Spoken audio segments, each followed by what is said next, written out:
Show just momentarily, ladies and gentlemen. In the progress of doing that, we're going to be launching some aircraft. You can see the P-40 Warhawk high above. We're ready to start this show just momentarily.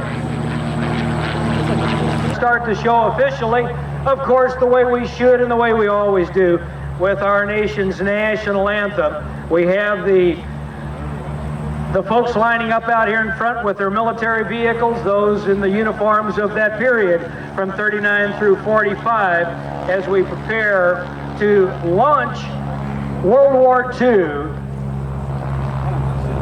And a spectacular show is planned today. A beautiful day out here. I think the weather's going to shape up and look like it's going to be a fantastic day. Break out the sunblock, folks. Thank you very much. Some of us here are old enough to remember systems that were a part of this defining moment in our history. And for all of us, I think that what today does is to bring home to us a lesson of history that is so easily forgotten. And that is that the surest way to guarantee peace is to prepare for war. It's so easy to forget that in these times of budgetary constraints, when there is a temptation to cut the military too quickly and too deeply. I am very appreciative that the Air Force is here today, the Confederate Air Force. I am so thankful that all of you have come to commemorate these very important times of our history.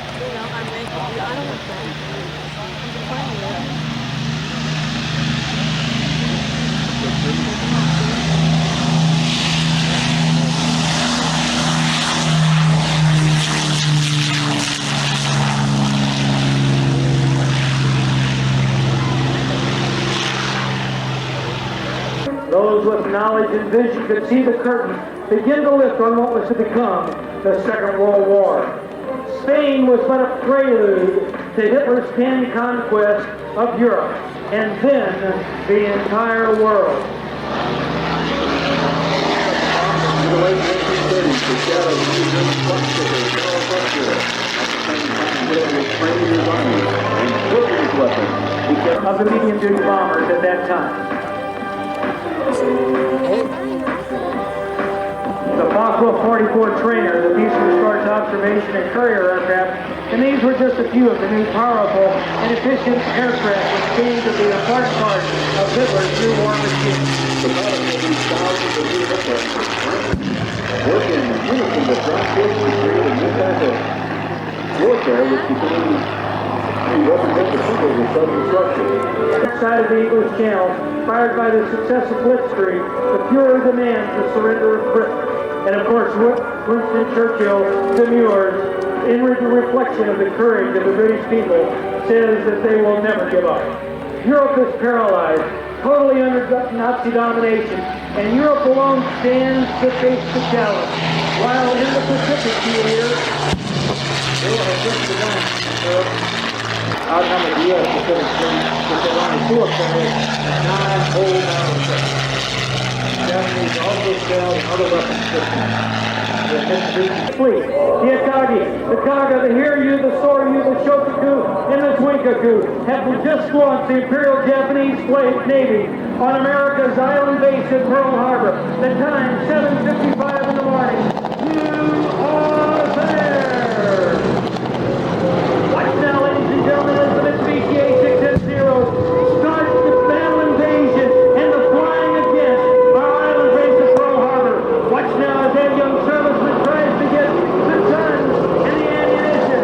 Think about the young man just coming out of the shower, trying to get ready, not knowing what was going on. Think about that young 18-year-old serviceman, that young sailor aboard the United States ship, the Air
Yesterday, some of the 1971, a group who will live in Houston.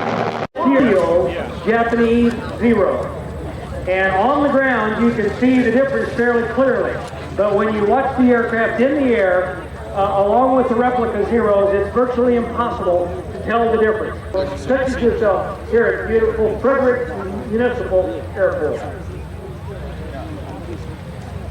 And the AT-111, the Heinkel. As we mentioned, this is an inline, either Jumo or BMW engine.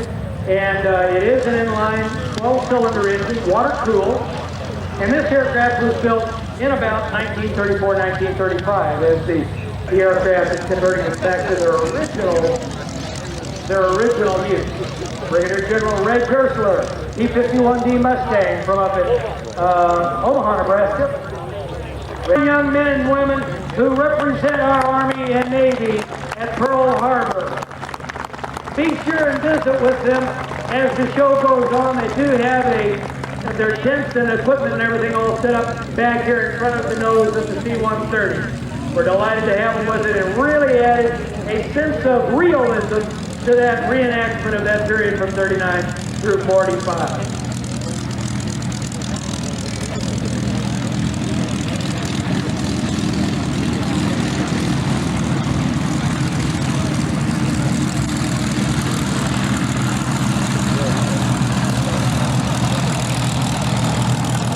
That a big official wave for Red Gersler and the P-51 Mustang, the gunfighter. You can see it. Give him a big wave down there. It shows on the left.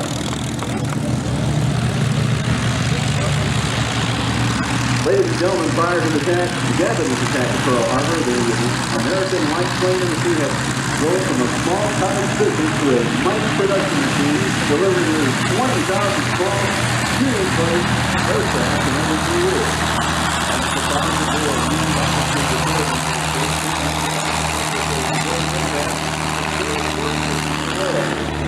After a massive promotion effort to War Department grant, the Army agreed to fly the little tunnel jumper aircraft during military maneuvers. The experiment was a resounding success, and soon afterwards, civilian aircraft such as the Piper Cub were shipped to the U.S. Now, what's that?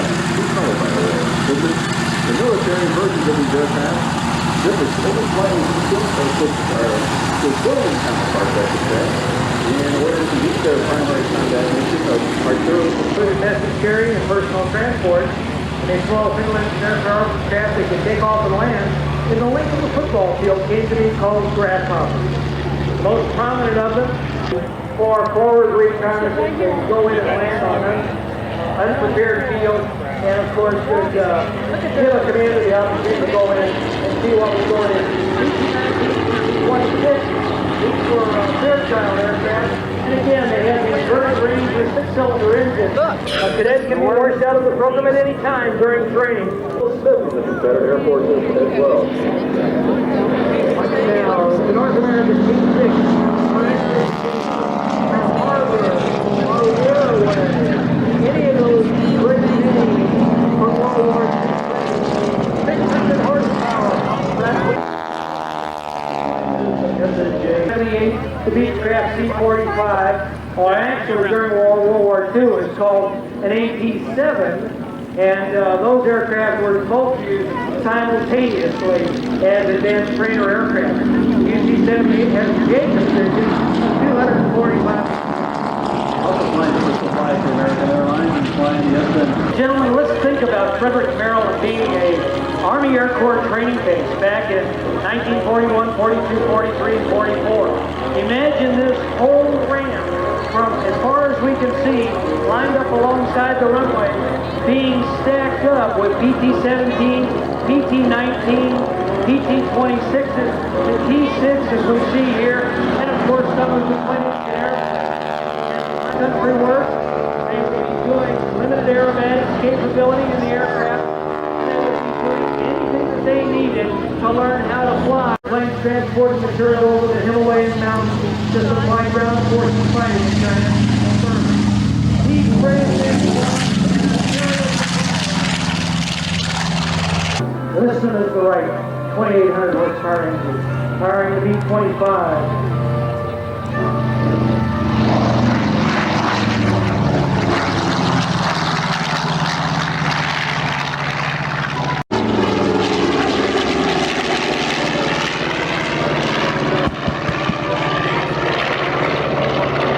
11 battleships, 22 cruisers, and 65 destroyers.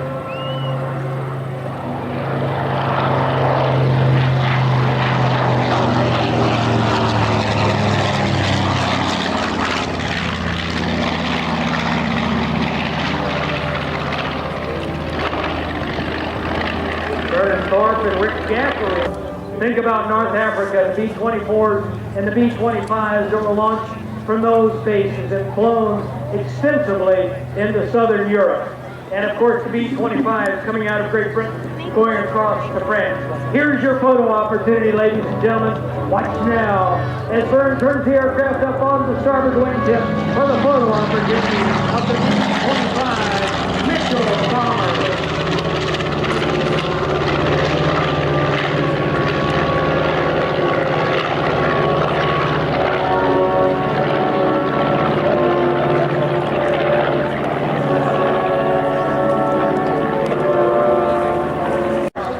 1,200 horsepower in each of the 4 engines.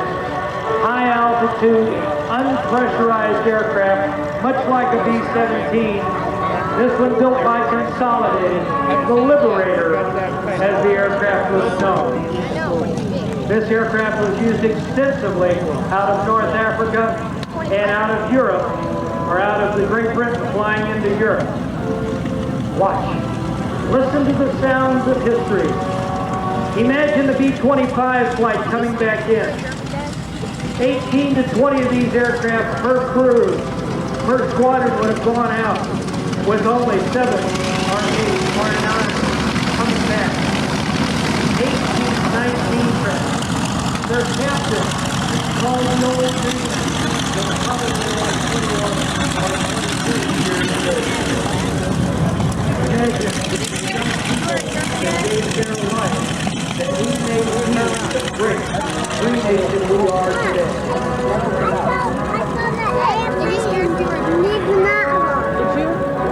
Good man, Rick.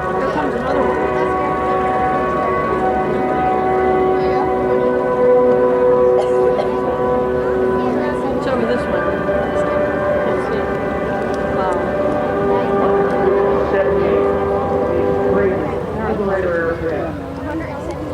4,800 horsepower, over 15,000 pounds of bombs. In this one flight, 178 crews with 7 people per crew, and we anticipated that 50% would not come back. 50%. That makes us about 80 airplanes and 8 people. That's 640 Americans that did not come back.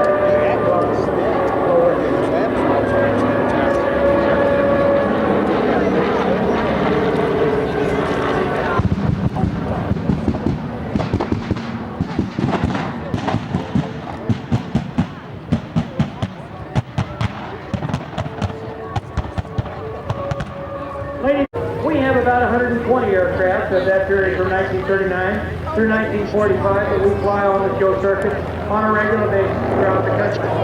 We also send big airplanes, the 29, the 24, the 25, the 17, on tours throughout the summer so that you folks here and throughout the rest of the country have the opportunity to visit with and look at these great airplanes from that period.